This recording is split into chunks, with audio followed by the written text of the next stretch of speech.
Welcome back. Time now to finish up the show with some news, or perhaps I should say with reaction to some of the opinion I had about the news last week. If you saw that, you may have noticed me have a bit of a dig at what appeared to be Suzuki regarding the reveal of its special GP-inspired Hayabusa being basically just some bold new graphics. But really, I was in truth having something of a dig at the Japanese manufacturers as a whole. This is not out of some dislike of them.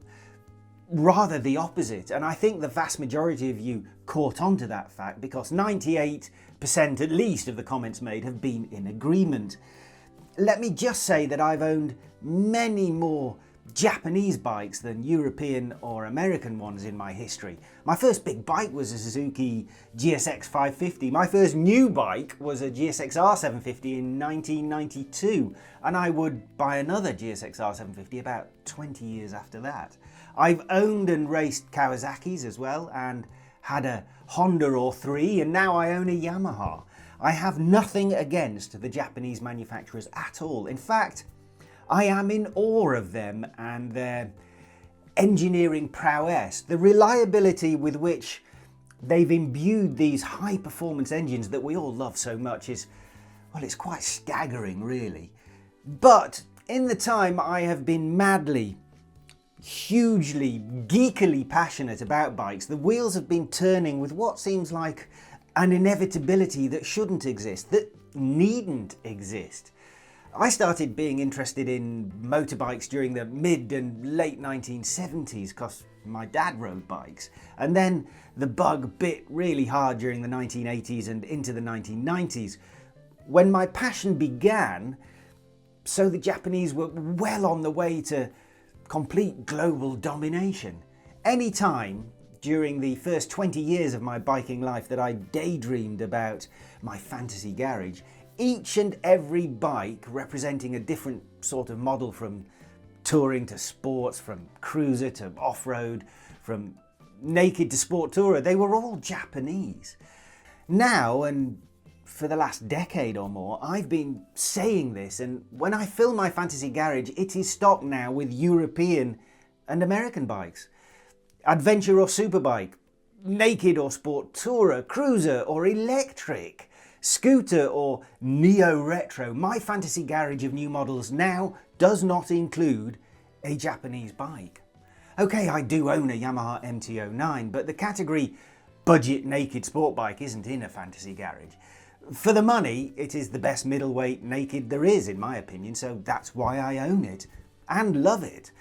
But to be fair, if I had a bit more dosh, I would have gone KTM 890 Duke R rather than the MT-09 SP. Anyway, the thrust of my argument remains that turnaround from a completely Japanese fantasy garage to one where that country's bikes don't feature at all is, at least I reckon, worth talking about. There's no reason for it to be this way, at least not in terms of engineering prowess, because the Japanese can still match anyone on the planet with the range and the quality and the occasionally innovative nature of their engines. God, I love Kawasaki for those superchargers. What we can call into question, I think, and should point out in an effort to provoke debate, is the nature of their conception and implementation of new models. It's too conservative, simple as that. I want the Japanese manufacturers to succeed. I want them to be strong, to keep the competition fierce within the motorcycle market. And I want these things for purely selfish reasons, because it will increase my options as a bike buyer. It will improve the breed overall for all of us. And yet, it can't just be me, can it? It seems like the sun really is beginning to set on the land of the rising sun's premium motorcycle manufacturing. Faced with a domineering European and American onslaught, and with the rapid rise of quality offerings from China and India, there needs to be some brave introspection at those Japanese factories that once conquered the old world's lethargic, arrogant, unaware manufacturers, putting so many of them out of business in the process. I know history seems to be cyclical, that we are doomed to repeat the mistakes of the past if we don't learn from them, but it's shocking to me that this is exactly what seems to be happening within my own 40-year love affair with bikes. Last week I also spoke about Ducati's new Lamborghini Street Fighter V4 limited edition. Well, guess what? After a couple of hours, all 693 of them were sold.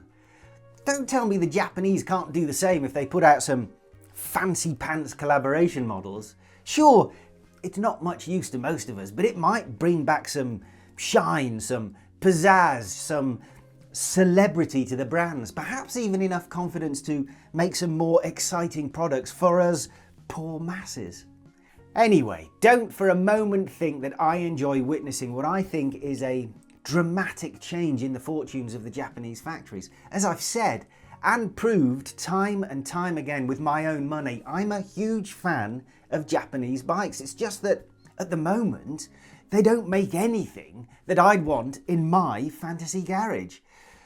And that's worrying. If you're interested, please head over to the YouTube channel where I continue this opinion piece with some specifics about that fantasy garage of mine, and you'll be able to chime in with your own versions of your own ultimate bike collection. Undoubtedly, there's too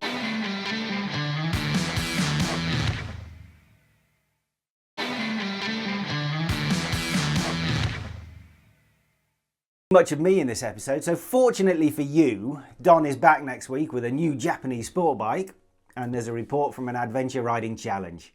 So until then, cheers for now.